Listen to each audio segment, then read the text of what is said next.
2024년 2월 7일 회원이 쓰는 치유 사례 부천지회 이화용 여 57세 췌장의 점액성 종양 희귀질환 사르코이드증 코로나까지 겹쳐 후유증으로 고생했으나 췌장 종양 덩어리 계속 줄고 폐도 림프절 타고 눈 망막 증세까지 왔지만 3년 전부터 접지 지압 삶으로 새 삶을 아직 무릎은 덜 치유 고통 잊고자 여행 동물 사랑으로 이겨내는 중.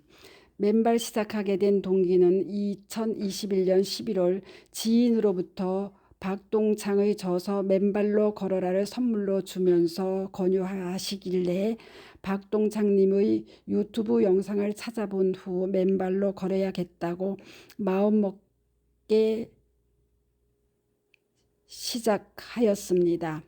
맨발 걷기 시간과 장소는 꾸준히 하루 1시간에서 1시간 30분 정도 근처 공원이나 산에서 주로 걸었으며 현재는 한시적으로 부천팀에서 이용하는 비닐하우스를 찾아서 실천하고 있습니다.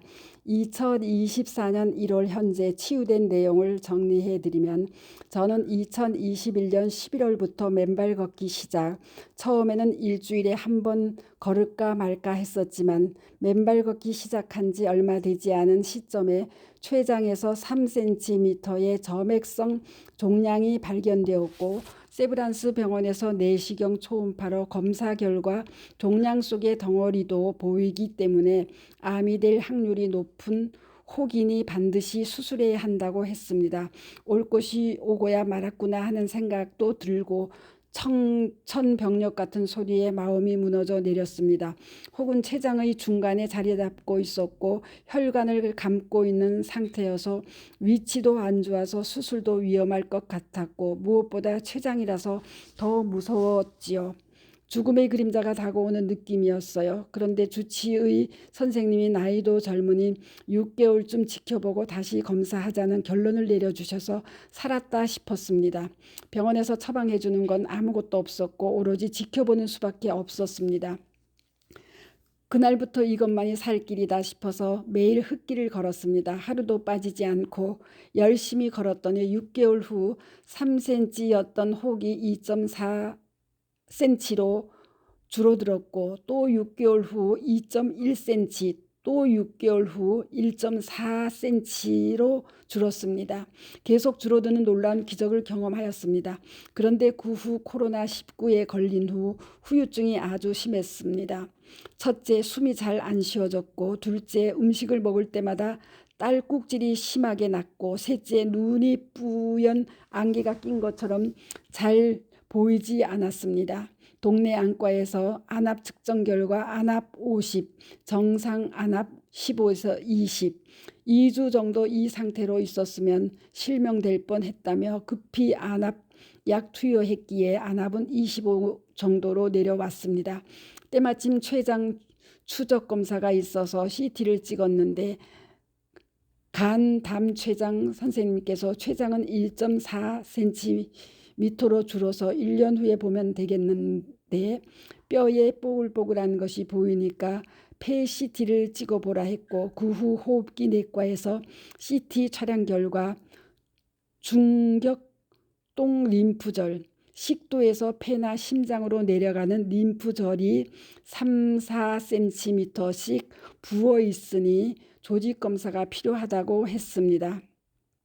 조직검사 결과 10만 명당 1명꼴로 걸린다는 희귀질환인 사이코이드증이라는 진단을 받았습니다. 원인을 알 수 없는 염증이 림프절을 타고 다니면서 눈도 공격하고 심장, 폐, 뇌 등에 영향을 미치는데 눈을 가장 많이 공격한다고 했습니다.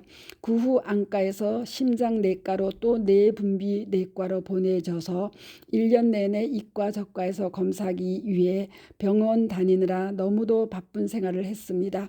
이 글을 읽는 회원분들도 저와 같은 경험을 하신 분들은 한우들이 얼마나 처절하고 불안에 떠는지 그 심정을 잘 아실 겁니다. 눈은 망막에 염증이 심했고 안구 건조도 엄청 심했습니다. 그로 인해 스테로이드제를 하루 6알씩 복용하게 되었고 스테로이드제의 부작용으로 얼굴이 붓고 달덩이처럼 변하는 문페이스 부작용을 심하다 보니 얼굴은 점점 알아볼 수 없을 정도로 흉하게 변해갔고 몸도 마음도 참으로 견딜 수 없을 정도로 많이 힘들었습니다. 당뇨, 고지혈증, 골다공증 등의 여러 스테로이드제 부작용으로 약은 한 주먹씩 복용해야 하는 총체적 난국 상황이 되었던 것이었습니다. 그래서 살 길은 맨발 걷기밖에 없다 생각하고 열심히 죽기 살기로 걷다 보니 10개월 만에 눈의 염증이 사라지고 스테로이드제 약도 끊게 되었고 커졌던 얼굴도 다시 본래의 모습으로 돌아왔습니다. 시력도 좌 1.0, 우 0.8 회복되었고 많은 부분 정상화되어 가고 있는 상태입니다. 많이 망가졌다가 다시 회복되니 예뻐졌다는 소리도 많이 듣게 되고 새롭게 태어나 새 삶을 살아가는 기분이 듭니다. 사르코이드증 치료에 집중하는 동안 1년이라는 세월이 흘렀고 다시 췌장 CT 추적 결과 점액성 종양은 1.2cm로 줄어들었다는 소식과 함께 3cm에서 1.2cm면 엄청 줄어든 거죠. 그래서 의료진은 2023년 10월 이렇게 줄어드는 혹은 절대 암이 될 수 없다며 치료 종료를 선언해 주셨습니다. 지옥에서 천국으로 온 기분이었습니다. 또 일주일 전 24년 1월 10일에는 호흡기 내과 추적 검사 결과 부었던 림프절도 멈춰서 더 이상 나빠지지 않았으니 앞으로 3개월 후 상태 체크한 다음 6개월 간격으로 추적하면 되겠다는 반가운 소식을 듣고 왔습니다. 물론 아직 완치는 아닙니다. 여전히 원인을 알 수 없는 통증으로 팔꿈치나 관절 마디마디가 아파서 마약성 진통제를 복용하고는 있습니다.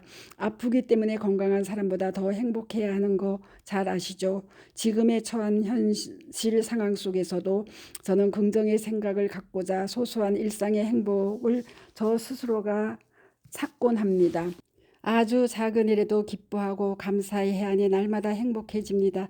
여러분들도 그리하십시오. 정신적으로 우울하면 질병이 잘 낫지 않을 수도 있기 때문입니다. 저는 지금 살아있는 것이 기적이고 감사뿐입니다.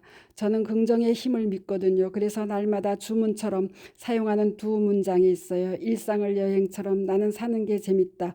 이 두 문장을 늘 외치다 보니 일상이 여행이 되고 매일의 삶이 늘 재미있습니다.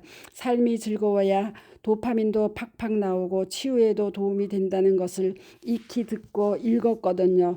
저는 아프면서도 그 누구보다 더 많은 여행을 하고 있고 그리고 아름다움을 수시로 느끼고 볼 수 있도록 꽃도 많이 키우며 화분 꽃마다 피어나고 지고 또 커가는 과정을 수시로 바라보며 생명체마다 경이로움도 느끼며 또 동물을 키우는 과정에서 사랑을 느끼게 해줌과 주인을 따르는 애틋함에서 가족애로 미래를 걱정하기보다는 모든 걸 잊어버리고자 고양이도 키우고 삶의 활력소가 되는 것들을 이것저것 찾아 하며 살아가고 있답니다. 한우 여러분들도 몸이 아파도 평소 하고 싶은 게 있으시다면 포기하지 마시고 아플수록 찾아 만들어 즐기시기 바랄게요. 날마다 재미난 일상을 만들어 살아가시길 권해드립니다.